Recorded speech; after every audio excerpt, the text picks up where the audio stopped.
Hello friends, आप सभी का स्वागत है हमारे इस YouTube channel SSC exam preparation में। आज इस वीडियो में हम देखेंगे मैथ्स के उन क्वेश्चंस को जो आज यानी कि 6 अगस्त को पूछे गए हैं। हम उन सारे क्वेश्चंस को यहाँ डिस्कस करेंगे जो अभी तक मुझे मिले हैं। तो चलिए शुरू करते हैं। हमारा जो आज का मैथ्स के क्वेश्चंस की बात करें तो हमारा जो पहला क्वेश्चन है वो क्या है, तो सबसे पहले हम बात करते हैं ज्योमेट्री की। तो ज्योमेट्री से आपको ट्रायंगल से एक क्वेश्चन पूछा था। आप ध्यान से देखिएगा उस क्वेश्चन को। क्वेश्चंस आपके लैंग्वेज में थे, बट लैंग्वेज आप मेरी बातों को समझ के इसके लैंग्वेज को आसानी से देख सकते हैं। तो आपके क्वेश्चंस क्या थे, एक ट्रायंगल था आपके पास। इस ट्रायंगल के नेम हमने माने ए बी सी आपके पास एक ट्रायंगल था। इसके बीच में एक लाइन खींचा हुआ था डी ई, और आपको दे के रखा था गिवन क्या था, तो आपका गिवन था D E parallel B C, और आपका बी डी का वैल्यू गिवन था x minus 3 centimetre. A B का वैल्यू आपका गिवन था 2x सेंटीमीटर। ई सी का वैल्यू था x माइनस 2 सेंटीमीटर, और ए सी का वैल्यू आपको दे रखा था 2x प्लस 3 सेंटीमीटर। और आपसे पूछ क्या रहा था, तो x इक्वल टू वाट। तो हम इसे कैसे सॉल्व करेंगे, तो इसे हम सॉल्व करेंगे किस चीज़ से, आपने पढ़ रखा होगा थेल्स थ्योरम। तो हम इसे सॉल्व करेंगे थेल्स थ्योरम से। यहाँ पे हम थेल्स थ्योरम का यूज़ करें तो थेल्स थ्योरम कहता है बी डी बाई, बिकॉज आपके पास वैल्यू ए डी का नहीं बी डी का दे रखा है। आप चाहे तो इसे ए डी का अलग से निकाल ले, बट हम उतना कैलकुलेशन क्यों करें, हम डायरेक्टली लिख सकते हैं B D divided by A B equal होगा किसके, तो ई सी डिवाइडेड बाई ए सी के।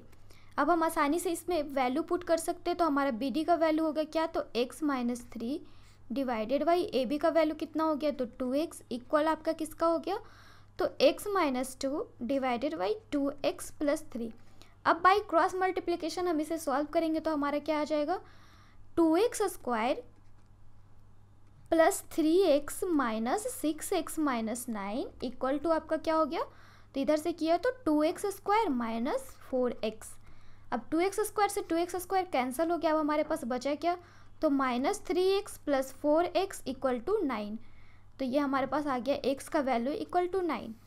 नेक्स्ट क्वेश्चन की अगर बात करें तो नेक्स्ट क्वेश्चन आपका था किससे, तो प्रॉफिट एंड लॉस से। प्रॉफिट एंड लॉस में आपने पढ़ा होगा, हमने आपको इसके आपके बहुत सारे वीडियोस बताए हैं, और जो क्वेश्चन पूछा गया था उस तरह के तो हमने आपको बहुत सारे क्वेश्चंस बताए थे। तो ये क्वेश्चन क्या कर रहा था कि किसी वस्तु को 13,400 रुपये में बेचा गया है। कितने में बेचा गया है, तो इसका सेलिंग प्राइस हम लिख देते हैं 13,400 रुपये में बेचा गया है। अगर ऐसा करते तो अब हमें 50% का लॉस होता है। तब हमसे पूछ रहा है कि अगर हम 50% का प्रॉफिट कमाना चाहें तब हम उसे कितने में बेचेंगे। तो हम इस तरह के क्वेश्चंस में क्या करते हैं, हम मान लेते हैं कि हमने वस्तु को खरीदा कितने में था, तो 100 यूनिट में। अगर हम इस पे 50% की हमें आनी होगी तब इसे कितने में बेचेंगे, तो 50 यूनिट में। और अगर 50% का प्रॉफिट हो तब इसे कितने में बेचेंगे, तो 150 यूनिट में। अब हम देखें तो हमारा दे रखा है कि 50% हानि पे हम 50 यूनिट में बेच रहे हैं, बट हमारा क्वेश्चन कितना है, तो 13,400 रुपये हमारा दे रखा है। तो यानी कि 50 यूनिट हमारे बराबर है किसके, तो 13,400 रुपये के। तो अगर हम 50% प्रॉफिट कमाना चाहें तब इसका विक्रय मूल्य क्या होगा, तो हम उसके लिए क्या करेंगे, अगर 50 यूनिट 13,400 के बराबर है तो 150 यूनिट किसके बराबर होगी, तो 150 यूनिट बराबर R S 13,400 into 150 divided by 50। इस तरह से ये हमारे कितने आ जाएंगे, तो अगर हम इसे टोटली कैलकुलेट करें तो ये हमारा हो गया 4 तिया 12 3 तिया 9 1 10 3 1 4 40200। क्या हमारा आ गया, तो 40200 रुपये में। नेक्स्ट अगर हम इस पे क्वेश्चंस देखें तो नेक्स्ट हमारा क्वेश्चन किस चीज़ से था, तो नेक्स्ट क्वेश्चन हमारा था एवरेज से। एवरेज जैसा कि आपको लगता होगा कि बहुत ही ज़्यादा इजी चैप्टर है, बट इससे आपको कुछ कैलकुलेशन के लायक क्वेश्चन दिए थे, कुछ थोड़ा हार्ड आपको बनाने की कोशिश की गई थी। तो ये हमारा क्वेश्चन था। इसमें आपको डाटा दे रखा था क्या, तो आपको दे रखा था कि 3 लगातार यानी कि 3 कॉन्जिक्यूटिव इवन नंबर, 3 लगातार इवन नंबर का आपका एवरेज दे रखा था कितना, तो 3 लगातार इवन एवरेज नंबर का एवरेज दे रखा था ए।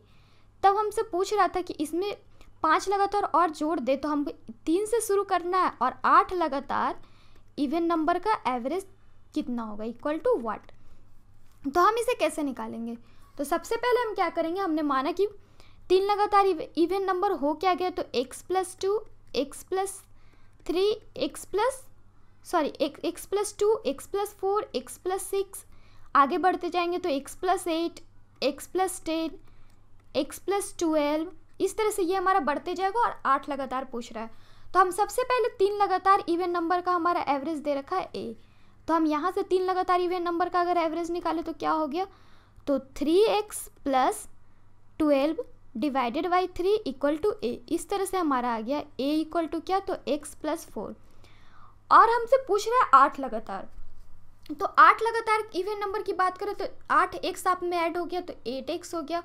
अब हमें ऐड क्या करना है, तो 2 से 4 बढ़ रहा है, 4 से 6 यानी कि 2 ऐड हो रहा है, तो 2 4 6 8 10 12, इन सारे का हमारा सम निकाल लेंगे तो सम इसका होगा क्या, तो SN इक्वल टू क्या होगा, तो सम की बात करें तो इसका आपको फॉर्मूला मालूम होगा 8/2 इंटू 2 इंटू 2 प्लस 7 इंटू 2। इस तरह से ये हमारा आ गया 4 और ये हमारा हो गया 4 + 14 यानी कि कितना हो गया, तो 18 × 4 यानी कि 72। तो 8 लगातार इवन नंबर का हमारा सम आ गया 8x + 72। अब हमसे पूछ रहा है इसका एवरेज, तो डिवाइडेड बाई 8, तो इस तरह से हमारा आ गया x + 9 एवरेज, बट हमारा बोल रहा है a के रूप में। तो हम यहाँ पे देखें तो x + 4 को अलग कर दिया, बच गया 5 + 5 यानी कि हमारा हो गया एवरेज क्या, तो a + 5। नेक्स्ट क्वेश्चन की अगर बात करें तो नेक्स्ट क्वेश्चन हमारा किससे था, तो नेक्स्ट क्वेश्चन था परसेंटेज से, उसमें आपका पॉपुलेशन से रिलेटेड क्वेश्चन था। हमारा क्वेश्चन कर रहा था कि किसी शहर की प्रेजेंट पॉपुलेशन यानी कि वर्तमान जनसंख्या, प्रेजेंट पॉपुलेशन हमें दे रखा था कितना, तो 26,010, और बोल रहा है कि इसका जो है पर ईयर पॉपुलेशन जो है 2% इंक्रीज कर रहा है। तब हमसे पूछ रहा था कि 2 साल पहले, 2 ईयर बिफोर, 2 साल पहले उस शहर का पॉपुलेशन कितना था। प्रेजेंट पॉपुलेशन आपको दे रखा है 26,010, तो आपसे पूछ रहा है 2 साल पहले का पॉपुलेशन कितना होगा। तो इसको बनाने के तो 2 तरीके होते हैं। एक तो आप क्या करोगे, 100 p into population into 102 divided by 10, ये सब करोगे। इससे भी इजी हमारा क्या तरीका होता है, हम इसे रेशियो से सॉल्व करते हैं। तो रेशियो से कैसे सॉल्व करेंगे, तो हमने माना कि 2 साल पहले हमारा था पॉपुलेशन 100, तो 1 साल बाद इसका पॉपुलेशन कितना होगा, तो 102। तो अगर हम इसे 50 और 51 भी लिख सकते हैं, दोनों तरफ से ये हमारा रेशियो था तो कट हो गया, तो 50 एंड 51। तो एक फर्स्ट ईयर का पॉपुलेशन हमारा इसी रेशियो में बढ़ेगा और सेकेंड ईयर का पॉपुलेशन भी इसी रेशियो में बढ़ेगा, 50:51। अब हम यहाँ पे देखें तो बोल रहा है कि प्रेजेंट पॉपुलेशन उसका कितना है, तो 26,010 यानी कि 51, और यहाँ पे हम देखें तो 51 का स्क्वायर होता है 2601, यानी कि हमारा, अगर हमने माना कि हमारा फर्स्ट ईयर का पॉपुलेशन जो इंक्रीज करने के बाद 51 हुआ था और सेकेंड ईयर का, दोनों ईयर का मिला के यानी कि प्रेजेंट पॉपुलेशन की बात करें तो हमारा आ गया 51 का स्क्वायर यानी कि 2601, और 2 साल पहले हमारा पॉपुलेशन कितना था, तो 2500। तो यहाँ पे देखें हमारा, तो 2 साल पहले हमारा 2 साल पहले का पॉपुलेशन हो गया 2500 और प्रेजेंट पॉपुलेशन हो गया 2601। तो और यहाँ पे हमारा दे रखा प्रेजेंट पॉपुलेशन कितना है, तो 26,010 यानी कि 10 की बढ़ोतरी हो रही है। तो हमारा 2 साल पहले प्रेजेंट पॉपुलेशन कितना हो जाएगा, तो 25,000।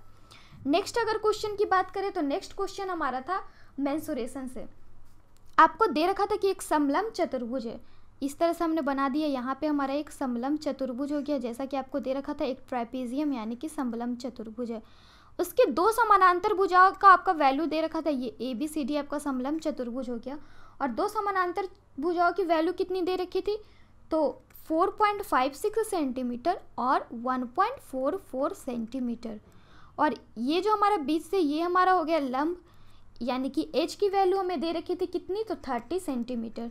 और आपको एक कंडीशन दे रखी थी कि हमारा खर्चा क्या है, कि अगर हम इस खेत को जोतना चाहते हैं, या आप मान लें कि एक खेत है, तो अगर हम इस खेत को जोतना चाहते हैं तो हमारा 188 रुपये पर सेंटीमीटर स्क्वायर खर्च है। तो हमसे पूछ रहा है टोटल हमारा खर्च कितना होगा, टोटल एक्सपेंडिचर कितना होगा। तो हम इसमें क्या करेंगे, सबसे पहले टोटल एक्सपेंडिचर की बात करें तो सबसे पहले हम इस तरह के क्वेश्चन में क्या करते हैं, एरिया निकाल लेते हैं। जितना हमारा खेत का एरिया होगा उतना ही हमारा खर्च भी होगा इसे जोतने में। तो हमारे एरिया, समलंब चतुर्भुज का एरिया जानते हैं क्या होता है, तो 1/2 इंटू समांतर भुजाओं का योग, तो ये हमारे कितना हो गया, तो 1.44 प्लस 4.56 मल्टीप्लाई बाई 30 सेंटीमीटर। इस तरह से हमारा एरिया आ गया 90 सेंटीमीटर स्क्वायर। और कह रहा है कि पर सेंटीमीटर स्क्वायर हमारा खर्च है 188 रुपये। तो टोटल हमारा एक्सपेंडिचर कितना हो जाएगा, तो टोटल एक्सपेंडिचर हमारा हो जाएगा कितना, तो 188 इंटू 90 सेंटीमीटर स्क्वायर। इस तरह से ये हमारा आ गया 16920 रुपये, 16920 रुपये। नेक्स्ट क्वेश्चन था आपका क्या, तो नेक्स्ट क्वेश्चन की अगर बात करें तो हमारा नेक्स्ट क्वेश्चन अलजेब्रा से रिलेटेड था। क्वेश्चन क्या था, तो x प्लस 1/x की वैल्यू आपके दे रखी थी √13। देन आपसे पूछ रहा था x⁵ plus 1/x⁵ equal to what. पिछले वीडियो की अगर बात करें 5 अगस्त की बात करें तो उसमें भी आपको इस तरह के क्वेश्चन थे, बस उसमें आपको x⁵ प्लस 1/x⁵ की वैल्यू पूछे थे। इसमें आपको x⁵ प्लस 1/x⁵ की वैल्यू पूछा है। तो अब हम इसे कैसे बनाएंगे, तो इसे बनाने के आपको हमने पिछले वीडियोस में भी बहुत सारे तरीके बताए, अगर आप हमारे अलजेब्रा के ट्रिक्स देखें तो। वैसे हम इसे कैसे बनाएंगे, तो हम इसके डायरेक्ट इसमें एक ट्रिक यूज़ करते हैं। वो ट्रिक क्या होते हैं, तो p⁵ minus 5pq plus plus 5p। अब हम इसमें p की जगह पे वैल्यू पुट कर दे तो √13 का होल 5 माइनस 5 √13 का होल क्यूब प्लस 5 √13। अब √13 का होल 5 कितना हो गया, तो 169 √13 माइनस ये हमारा कितना हो गया, तो 65 √13 प्लस ये हमारा कितना हो गया, तो 5 √13। अब इसे हमने टोटली यूज़ किया तो ये हमारा आ गया 109 √13। नेक्स्ट अगर क्वेश्चन की बात करें तो ये आपका सिंप्लीफिकेशन से रिलेटेड क्वेश्चन था। ये क्वेश्चन क्या था, 12 divided by √5 plus √3 plus 18 divided by √5 minus √3 equal to what. तो इसे बनाने के लिए हम क्या करेंगे, इसे बनाने के लिए एक तो आप रेशनलाइजेशन यूज़ कर सकते हो या फिर दूसरे रूल क्या यूज़ कर सकते हो, तो आप डायरेक्टली यहाँ पे एलसीएम ले सकते हो। तो ये हमारा आ गया 12 √5 माइनस √3 प्लस 18 √5 प्लस √3, और ये हमारा हो गया नीचे आएगा ये हमारा कितना, तो √5 प्लस √3 इंटू √5 माइनस √3 यानी a² माइनस b² के रूप में। तो ये हमारा हो गया √5 का होल स्क्वायर माइनस √3 का होल स्क्वायर। अब हम इसे टोटली सॉल्व करें तो ये हमारा 12 √5 प्लस 18 √5 कितना हो गया, तो या फिर हम इसमें क्या कर सकते हैं, या तो आप इसे इतना मल्टीप्लाई करो ऐड करो तो ये हमारा कितना हो गया, तो 30 √5 माइनस ये हमारा हो गया 12 √3 प्लस 18 √3, और ये हमारा 5 माइनस 3 यानी कि 2। तो ये हमारा कितना हो गया, तो 30 √5 प्लस 6 √3 डिवाइडेड बाई 2, यानी कि हमारा आंसर हो गया 15 √5 प्लस 3 √3। 3 को कॉमन लेंगे तो हमारा क्या हो गया, तो हमारा हो गया 5 √5 प्लस √3। तो आज के लिए बस इतना ही। जैसे ही मुझे इसके आगे के क्वेश्चंस मिलेगी तो वो भी आपको जल्दी ही मैं अपलोड कर दूंगी। तो इसके लिए आप हमारे चैनल के साथ बने रहिए, हमारे चैनल को सब्सक्राइब करिए ताकि हम जो भी अपलोड करें उसके आपको अपडेट्स मिलते रहें। Then bye and take.